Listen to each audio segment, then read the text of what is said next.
હવેના લેક્ચરમાં આપણે સ્ટાર્ટ કરીએ ઓક્સિજનની અનિયમિત વર્તણૂકથી। જેવી રીતે નાઇટ્રોજનની અનિયમિત વર્તણૂક હતી એવી જ રીતે ઓક્સિજનની પણ અનિયમિત વર્તણૂક છે। આપણે વાત થઈ હતી પહેલા એ જ રીતે કે ભાઈ સમૂહમાં જે સૌથી નાનું હોય, જેનું કદ સૌથી ઓછું હોય, એની વિદ્યુતઋણતા સૌથી વધુ હોય, એના કારણે એ સમૂહથી થોડું અલગ તરી આવે, પોતાના અલગ ગુણધર્મ બતાવે છે આખા સમૂહથી। તો ઓક્સિજન કેવી રીતે પોતાના અલગ ગુણધર્મો બતાવે છે? તો ભાઈ ઓક્સિજન છે એ O2 સ્વરૂપે વાયુ સ્વરૂપે છે, જ્યારે સમૂહના અન્ય બધા તત્વો ઘન સ્વરૂપે છે અને બહુપરમાણવીય છે। ઓક્સિજન દ્વિપરમાણવીય O2 છે, જ્યારે અન્ય તત્વો બહુપરમાણવીય છે, જેમ કે સલ્ફર S8। ત્યારબાદ જો વાત કરીએ તો ઓક્સિજનમાં ડી કક્ષકોની ગેરહાજરી હોય છે। હવે ડી કક્ષક ગેરહાજર હોય તો એનો મહત્તમ સંવર્ગાંક અથવા તો સંયોજકતા 4 થાય। તો ડી કક્ષક ન હોવાના લીધે ઓક્સિજનની સંયોજકતા પરમાણુકતા 4 છે, એ 4 બંધ જ બનાવી શકે છે મેક્સિમમ। એના કારણે તે નીચી ઓક્સિડેશન અવસ્થા ધરાવે છે અને ઊંચી ઓક્સિડેશન અવસ્થા ધરાવી શકતું નથી। કેવી નીચી ઓક્સિડેશન અવસ્થા? -2, -1, 1, 2 આવી 4 અલગ અલગ ઓક્સિડેશન અવસ્થા દર્શાવે છે। બીજી વાત કરીએ તો સમૂહના અન્ય તત્વો ડી કક્ષકો ધરાવે છે તો એમાં ઊંચી ઓક્સિડેશન અવસ્થા છે, કેવી કે -2, 2, 4, 6। હવે આપણે પહેલા જ વાત કરી કે ભાઈ અનિયમિત વર્તણૂકનું મુખ્ય કારણ શું છે? તો ભાઈ એનું નાનું કદ અને ઊંચી વિદ્યુતઋણતા।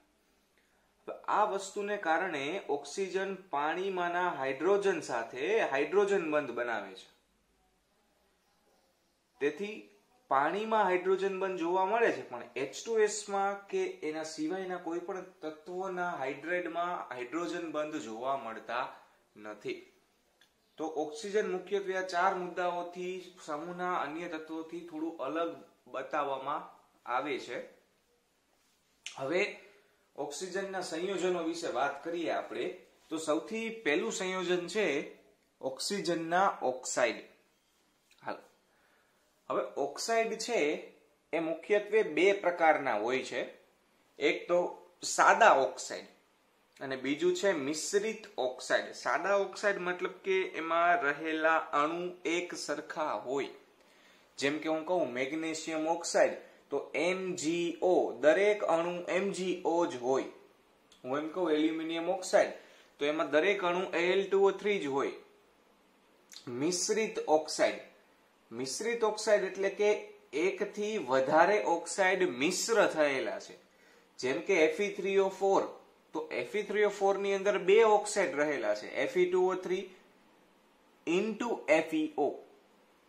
એવી રીતે Pb3O4 તો એની અંદર PbO2 અને Pb2O, આ રીતે 2 અલગ અલગ oxide 2PbO, total 3 oxide Pb3O4 માં છે અને 2 ઓક્સાઇડ Fe3O4 માં છે, તો એને મિશ્રિત ઓક્સાઇડ કહે છે। અત્યારે આપણે સાદા ઓક્સાઇડ વિશે ભણવાનું છે।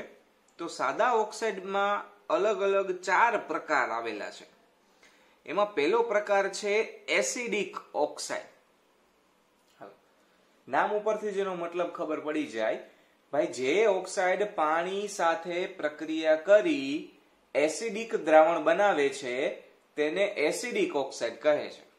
ફરીથી, જે ઓક્સાઇડ પાણી સાથે પ્રક્રિયા કરી એસિડિક દ્રાવણ બનાવે છે તે ઓક્સાઇડને એસિડિક ઓક્સાઇડ કહે છે। કયા એના ઉદાહરણ અમુક આપ્યા છે મેં, SO2, SO3, Cl2O7, CO2, N2O3, N2O5 આ બધા ઓક્સાઇડ સ્વભાવે એસિડિક છે। પાણીમાં ઓગાળો જેમ કે SO2 + H2O, H2SO3 એ તરત જ આપણને એસિડિક દ્રાવણ આપે છે, એટલે સ્વભાવે એસિડિક ઓક્સાઇડ છે। હવે કેવી રીતે ખબર પડે કે કોણ એસિડિક ઓક્સાઇડ આપે? તો ભાઈ અધાતુ ઓક્સાઇડ સંયોજનો મોટા ભાગે એસિડિક હોય છે। પરંતુ ઊંચી ઓક્સિડેશન અવસ્થા ધરાવતા અમુક ધાતુ ઓક્સાઇડ પણ એસિડિક હોય છે, જેમ કે Mn2O7, CrO3, V2O5 વગેરે. હજી બીજા પણ ઘણા હોય. ત્યારબાદ વાત કરીએ બેઝિક ઓક્સાઇડ.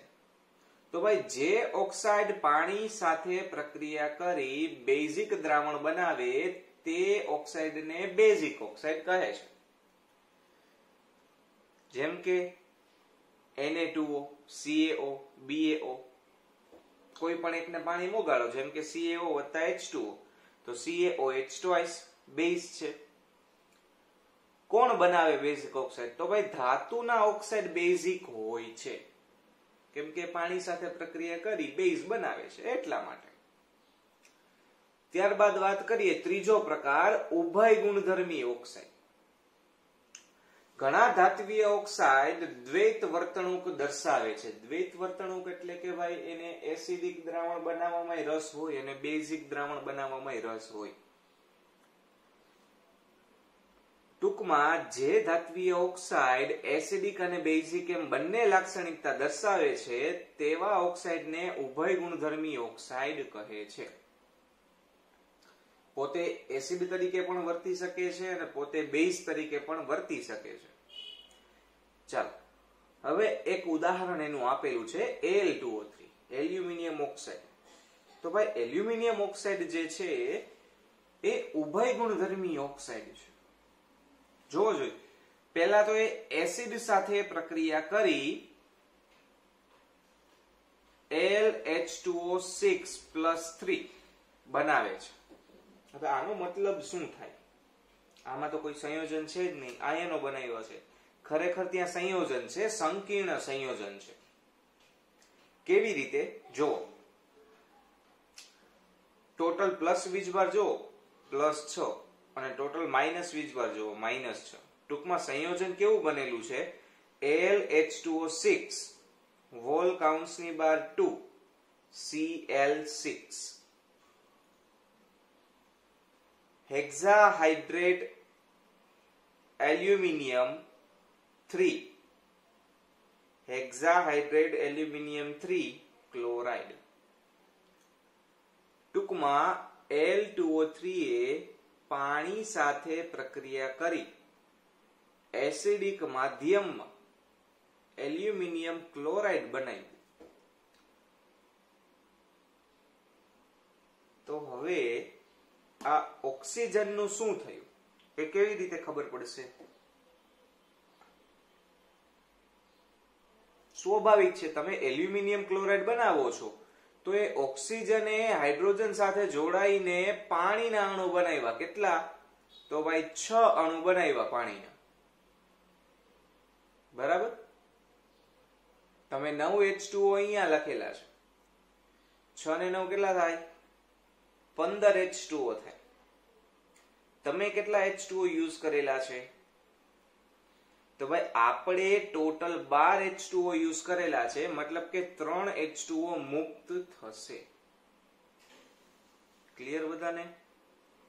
ત્યાર પછી આપણે વાત કરીએ તો Al2O3 બેઝ સાથે એટલે NaOH સાથે શું પ્રક્રિયા કરે છે? તો એમાં પણ એ સંકીર્ણ આયન જ બનાવે છે, સોડિયમ એલ્યુમિનેટ. જો કેવી રીતે? ટોટલ આપણી પાસે 2 એલ્યુમિનિયમ છે અને 6 સોડિયમ છે. તમે અડધા ભાગે ડિવાઈડ કરો તો 3 સોડિયમ ને 1 એલ્યુમિનિયમ. 3 સોડિયમ એટલે +3 અને 1 એલ્યુમિનિયમ એટલે પણ +3, એટલે ટોટલ થાય +6. +6 માટે -6 જોઈએ તો આમાંથી 6 OH જોશે આપણે. અહીંયાથી 3 મળે છે, 3 અહીંયાથી મળે છે. ચાલો 6 OH એટલે Na3Al O6. હવે 2 કોમન કાઢ્યા થાય, 2 બહાર મૂકી દો એટલે આ 6 થઈ ગયા અને આ 2 થઈ ગયા. બરાબર? ચાલો ત્યારબાદ તટસ્થ ઓક્સાઇડ. એવા ઓક્સાઇડ જેને એસિડ કે બેઝિક દ્રાવણ બનાવવામાં રસ નથી. ટૂંકમાં એ એસિડિક દ્રાવણ પણ બનાવતા નથી અને બેઝિક દ્રાવણ પણ બનાવતા નથી. એવા ઓક્સાઇડ છે એ તટસ્થ ઓક્સાઇડ કહેવાય. અધાતુના અમુક ઓક્સાઇડ તટસ્થ છે, અધાતુના. ઉદાહરણ તરીકે carbon monoxide, nitric oxide, dinitrogen oxide, આ 3 ટોટલ એવા છે જે તટસ્થ ઓક્સાઇડ છે. ત્યારબાદ આપણે વાત કરીએ ઓક્સિજનના બીજા સંયોજનની, ડાયઓક્સિજન O2, જેના દ્વારા આપણે જીવિત રહીએ છીએ. એ સૌથી પહેલા બનાવટ એની, તો ભાઈ પ્રયોગશાળામાં ડાયઓક્સિજન કેવી રીતે બનાવવાનું? સીધી અને સાદી એની બનાવટ છે કે ભાઈ જેની પાસે ઓક્સિજન વધારે હોય એની પાસેથી ઓક્સિજન લઈ લેવો. ફરીથી, જેની પાસે ઓક્સિજન વધારે હોય એની પાસેથી ઓક્સિજન લઈ લેવો, એ જ એની બનાવટ છે. જેમ કે પેલી બનાવટ આપણે લખેલી છે, જો ઓક્સિજન યુક્ત ક્ષારો, ટૂંકમાં વધારે ઓક્સિજન હોય એવા ક્ષાર કયા કયા? તો ક્લોરેટ છે, નાઇટ્રેટ છે, પરમેંગેનેટ છે, જે પ્રબળ ઓક્સિડેશન કરતાઓ છે, એ બધા એમને ગરમ કરવાથી એમાંથી ડાયઓક્સિજન મુક્ત થાય છે. પણ એ ગરમ આપણે એને MnO2 ની હાજરીમાં ગરમ કરવું પડશે. ઉદ્દીપક તરીકે MnO2 લેવું પડે. જેમ કે KClO3 ને ગરમ કરશું તો એમાંથી આપણને KCl મળશે અને ડાયઓક્સિજન એમાંથી મુક્ત થશે. ત્યારબાદ ધાતુ ઓક્સાઇડની વાત કરીએ તો અમુક ધાતુ ઓક્સાઇડ એવા છે જે ઓછા સક્રિય છે. ટૂંકમાં અમુક ધાતુ સક્રિયતા શ્રેણીમાં નીચે તરફ આવે છે, ઓછી સક્રિય ધાતુ છે. એ ઓછી સક્રિય ધાતુના ઓક્સાઇડને ગરમ કરતા ધાતુ રિડક્શન પામે છે અને ઓક્સિજન મુક્ત થાય છે.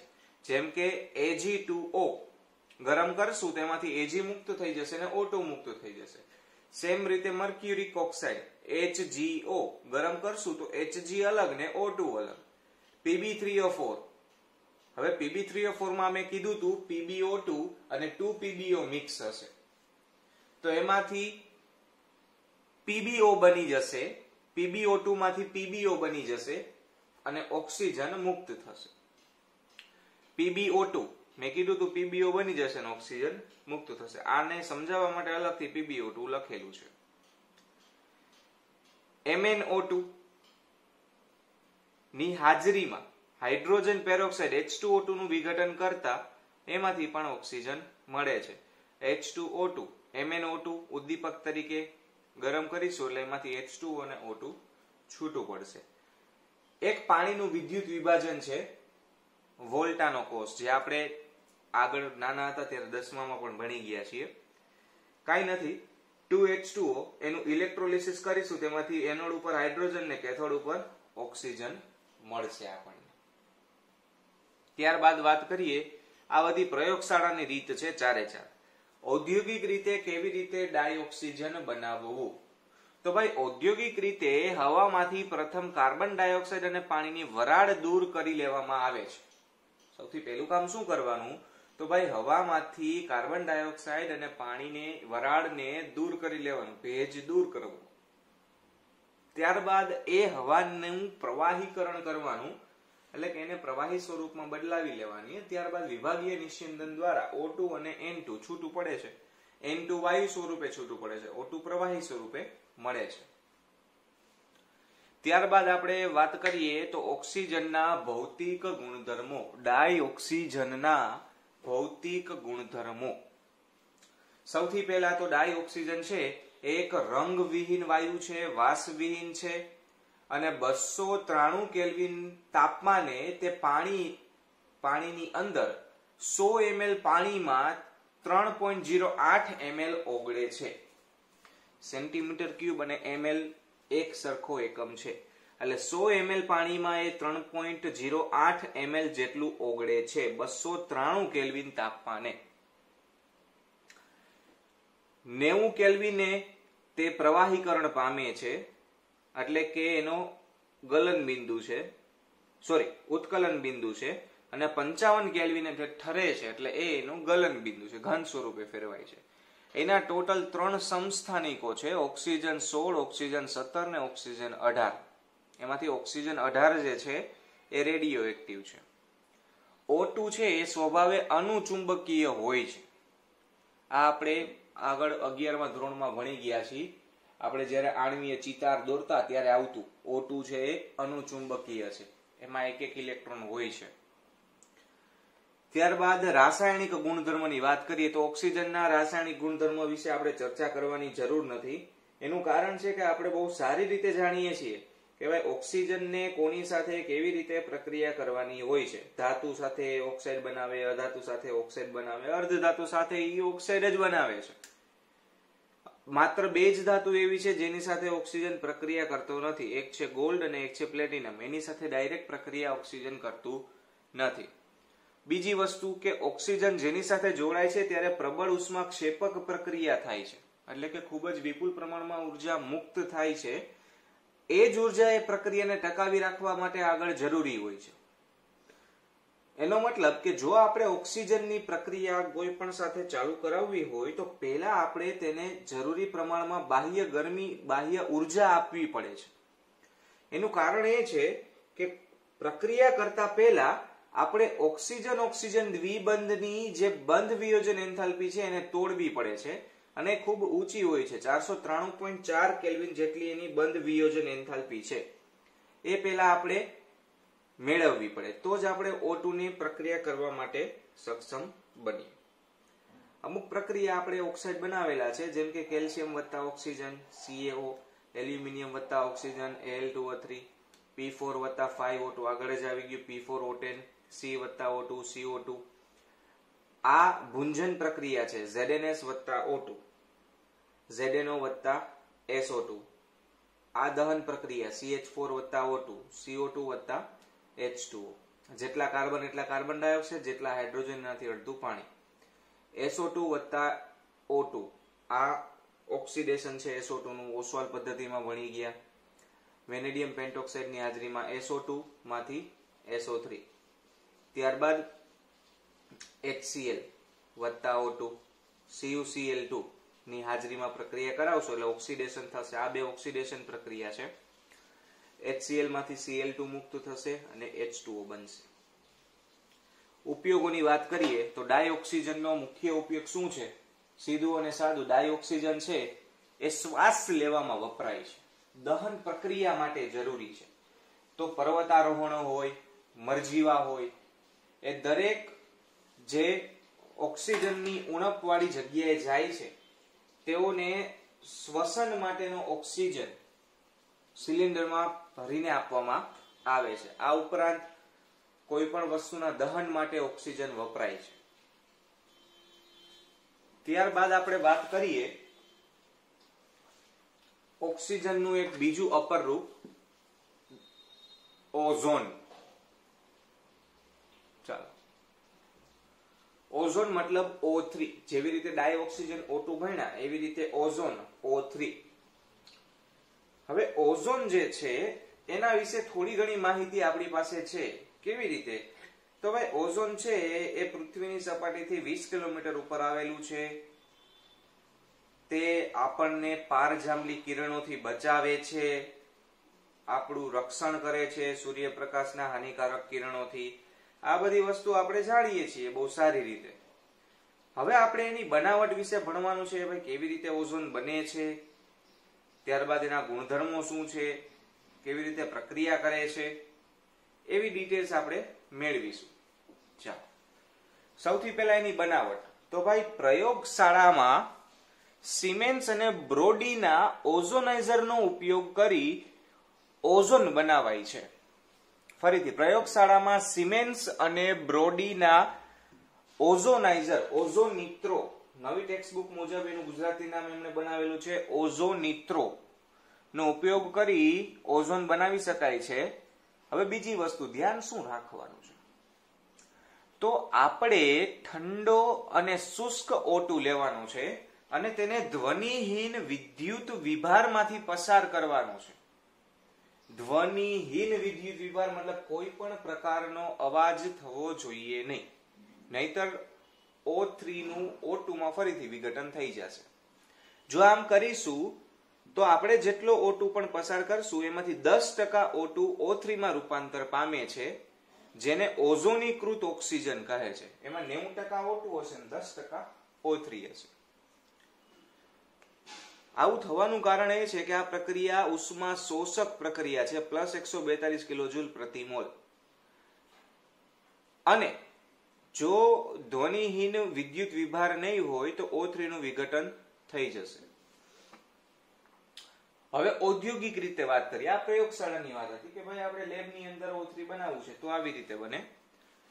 હવે ઉદ્યોગની વાત કરીએ તો ઉદ્યોગોમાં જો આપણે 10% થી વધુ O3 બનાવવો હોય તો સિમેન્સ અને હેલેસ્કે નું ઓઝોનાઇઝર વાપરવું પડે છે. હવે ફરક એટલો છે કે એ ઓઝોનાઇઝર સાથે આપણે બેટરી પણ વાપરવી પડે છે. ફરીથી જો પ્રયોગશાળામાં કામ કરવું હોય તો સિમેન્સ અને બ્રોડી, અને જો તમારે ઔદ્યોગિક રીતે કામ કરવું હોય તો સિમેન્સ અને હેલેસ્કે. સિમેન્સ અને હેલેસ્કે નું ઓઝોનાઇઝર આપણે વાપરીશું તો એની સાથે આપણે બેટરી વાપરવી પડશે, અને એ બેટરીમાં આપણે હવે ઓઝોનની આપણે ઔદ્યોગિક રીતે બનાવટની જો વાત કરીએ તો ઔદ્યોગિક રીતે 10% થી વધુ O3 આપણે સિમેન્સ અને હેલેસ્કે ઓઝોનાઇઝર થી બનાવી શકીએ છીએ. ફરક એટલો છે કે પહેલા પ્રયોગશાળામાં આપણે સિમેન્સ અને બ્રોડી નું ઓઝોનાઇઝર વાપરતા હતા, હવે આપણે સિમેન્સ અને હેલેસ્કે નું ઓઝોનાઇઝર વાપરવું પડશે. ફરક એટલો છે કે ત્યાં આપણે બેટરીનો વપરાશ નતા કરતા, અહીંયા આપણે બેટરીનો વપરાશ કરવો પડશે, તથા એની અંદર આપણે એલ્યુમિનિયમના સળિયાઓ વચ્ચે 8000 થી 10000 વોલ્ટ જેટલું વિદ્યુત દબાણ આપવું પડશે. એટલા માટે બેટરીનો વપરાશ જરૂરી છે. હવે એમાંથી મળતો ઓઝોન કેવી રીતે મળશે? તો ભાઈ એમાંથી જે શુદ્ધ ઓઝોન મળે છે એની આજુબાજુ પ્રવાહી O2 ધરાવતા પાત્રમાં એ ઓઝોન સંગનિત થશે, એટલે ત્યાં જ ભેગો થશે. ત્રીજી એક પદ્ધતિ છે કે ભાઈ વિદ્યુત વિભાજન પદ્ધતિ વાપરીએ તો એસિડિક પાણીમાં પ્લેટિનમ ધ્રુવોનો ઉપયોગ કરી એનોડ પર મળતા વાયુની અંદર 95% ઓઝોન અને 5% O2 જોવા મળશે. ત્યારબાદ ભૌતિક ગુણધર્મની વાત કરીએ તો ઓઝોન છે એ આછા ભૂરા રંગનો વાયુ છે. જો એ પ્રવાહી સ્વરૂપે એને દબાણથી બનાવવામાં આવે તો એ ઘેરા ભૂરા રંગનો પ્રવાહી છે. ત્યારબાદ જો આપણે એને ઘન સ્વરૂપમાં ફેરવીશું તો એ ઘેરા જાંબલી રંગનો ઘન પદાર્થ પણ બની શકે છે. ઓઝોન છે પોતાની એક લાક્ષણિક વાસ ધરાવે છે. ત્યારબાદ જો એ શરીરમાં જાય શ્વસન દ્વારા તો એનું ઓછું પ્રમાણ આપણા માટે નુકસાનકારક નથી, પરંતુ જો એ 100 ppm કરતા વધારે શરીરમાં જશે તો એ આપણને શ્વાસ લેવામાં તકલીફ ઊભી કરી શકે છે, અને પરિણામે માથાનો દુખાવો થવો, ગૂંગળામણ થવી, એવી બધી વસ્તુઓ થાય. એટલે કે ઓઝોન આપણા માટે નુકસાનકારક છે 100 ppm થી વધુ હોય તો. હવે ઓઝોન અણુના આકારની વાત કરીએ તો ભાઈ એમાં સસ્પંદન બંધારણ જોવા મળે છે. મતલબ કે એની અંદર એક બાજુ દ્વિબંધ ને એક બાજુ સિંગલ બંધ છે, પરંતુ પ્રયોગશાળામાં એની બંધ લંબાઈ માપતા એ તો સરખી જ જોવા મળે છે. જેમ કે 128 pm, બંને બંધની બંધ લંબાઈ 128 pm જ જોવા મળે છે, અને એનો બંધ કોણ ફિક્સ આવે છે 117 ડિગ્રી. તેથી એના બે સસ્પંદન બંધારણ શક્ય બને છે. એમાં એક બાજુ ડબલ બંધ ડાબી બાજુ હોય એકવાર, ને એક બાર જમણી બાજુ હોય. એનું ગલન બિંદુ છે એ 101. ઉત્કલન બિંદુ છે 101.7 કેલ્વિન. હવે ઓઝોનના રાસાયણિક ગુણધર્મની આપણે વાત કરીએ તો ભાઈ ઓઝોનના રાસાયણિક ગુણધર્મો એ થોડા O2 કરતા અલગ છે. એનું કારણ છે કે ઓઝોન છે એ સૌથી પહેલા તો ઉષ્મા શોષક પ્રક્રિયા કરે છે બનાવટ દરમિયાન. મતલબ કે એનું ડેલ્ટા H ઋણ હોવું જોઈએ અને ડેલ્ટા S ધન હોવું જોઈએ. ક્યારે? એની બનાવટ દરમિયાન. પણ એનાથી ઉલટું થાય છે. એની બનાવટ દરમિયાન જોઈ શકો છો ડેલ્ટા H ધન છે ને ડેલ્ટા S ઋણ છે. ફરીથી હું રિપીટ કરું છું. બનાવટ દરમિયાન ડેલ્ટા H ધન છે. એન્ટ્રોપી ઘટે, જો અણુ ઘટી ગયા, 3 માંથી 2 થઈ ગયા. એન્ટ્રોપી ઘટે છે, ડેલ્ટા S ધન છે. ડેલ્ટા H ધન છે, ડેલ્ટા S ઋણ છે. ડેલ્ટા S ઋણ હોય અને ડેલ્ટા H ધન હોય તો એ પ્રક્રિયા સ્વયંસ્ફુરિત ના થઈ શકે. ડેલ્ટા જી એનું 0 થી ઓછું ના થાય, ધન આવે. હવે જો એના વિઘટનની વાત કરીએ, હવે આને તોડો, ઊંધી પ્રક્રિયા. હવે ઊંધું કરો તો ડેલ્ટા એચ પ્લસ ની જગ્યાએ માઇનસ અને ડેલ્ટા એસ ધન. એન્ટ્રોપી વધે તો એન્ટ્રોપી ધન થઈ ગઈ.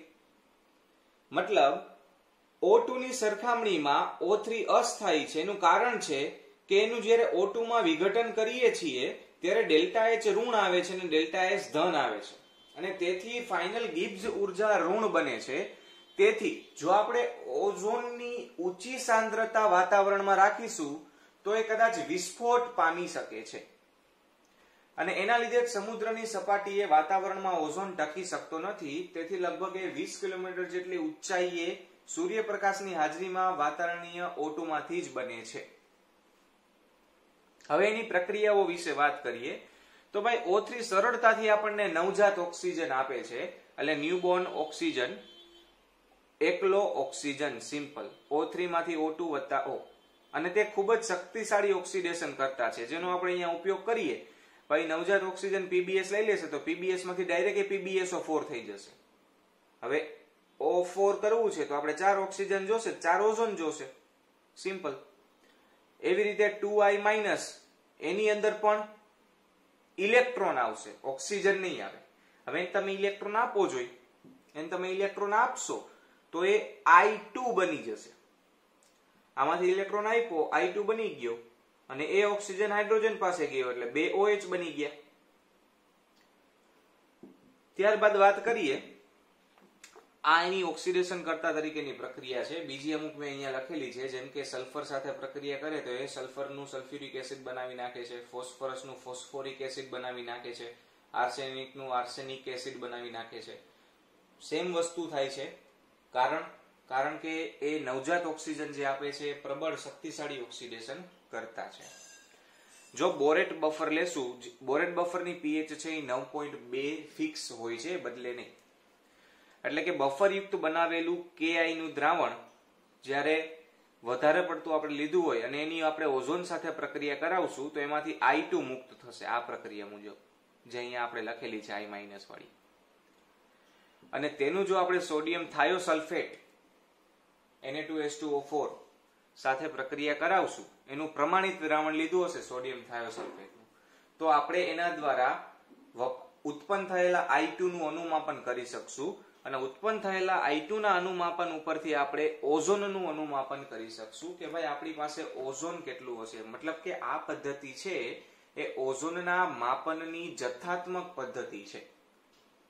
ત્યારબાદ આપણે વાત કરીએ તો વાતાવરણમાં ઓઝોનનું ક્ષયન થાય છે, એ ખૂબ જ એક મોટી અત્યારે સમસ્યા છે. મતલબ કે નાઇટ્રિક ઓક્સાઇડ સાથે તે ઝડપથી સંયોજાય છે અને આથી સુપરસોનિક જેટના નિર્ગમન તંત્રોમાંથી ઉત્સર્જિત થતો નાઇટ્રિક ઓક્સાઇડ વાતાવરણના ઓઝોનના સ્તરનું ધીમે ધીમે ક્ષયન કરે છે. મતલબ કે NO છે એ ઓઝોનના નવજાત ઓક્સિજન સાથે જોડાય NO2 બનાવી નાખે છે અને O2 મુક્ત કરે છે. મતલબ ઓઝોન વપરાઈ ગયું અને એમાંથી ડાયઓક્સિજન બની ગયું, જે આપણા માટે નુકસાનકારક છે. આ ઉપરાંત ફ્રીઓન પણ આપણને આ જ પ્રક્રિયામાં નુકસાનકારક રીતે ભાગ ભજવતા જોવા મળે છે. ફ્રીઓન એટલે કે તો ભાઈ ક્લોરોફ્લોરોકાર્બન, એ પણ ઓઝોનનું ક્ષયન કરે છે, જે આપણને વાયુ વિલયમાં જોવા મળે છે તેમજ પ્રશીતકોમાં પણ જોવા મળે છે. ઉપયોગોની વાત કરીએ તો ભાઈ ઓઝોન છે એ પીવાના પાણીને જંતુ મુક્ત કરવા માટે વપરાય છે, સંક્રમણ હારક તરીકે વપરાય છે, જીવાણુ મુક્ત કોઈ પણ વસ્તુને કરવા માટે. ત્યારબાદ તેલ, લોટ, સ્ટાર્ચ વગેરેને બ્લીચ કરવા માટેનો વપરાશ થાય. વિરંજન પ્રક્રિયામાં પોતે બ્લીચિંગ એજન્ટ છે. ખાસ કરીને હાથી દાંતના બ્લીચિંગમાં, એટલે હાથી દાંતને સફેદ દેખાડવા માટે ઓઝોનનો ઉપયોગ થાય છે. ખાસ યાદ રાખજો, IMP છે. ઉપરાંત પોતે ઓક્સિડેશન કરતા હોવાથી KMnO4 ના ઉત્પાદનમાં પણ એ વપરાય છે. ત્યારબાદ હવે આપણે સલ્ફરના અલગ અલગ સંયોજનો વિશે ભણવાનું છે, એ આપણે નેક્સ્ટ લેક્ચરમાં ભણશું.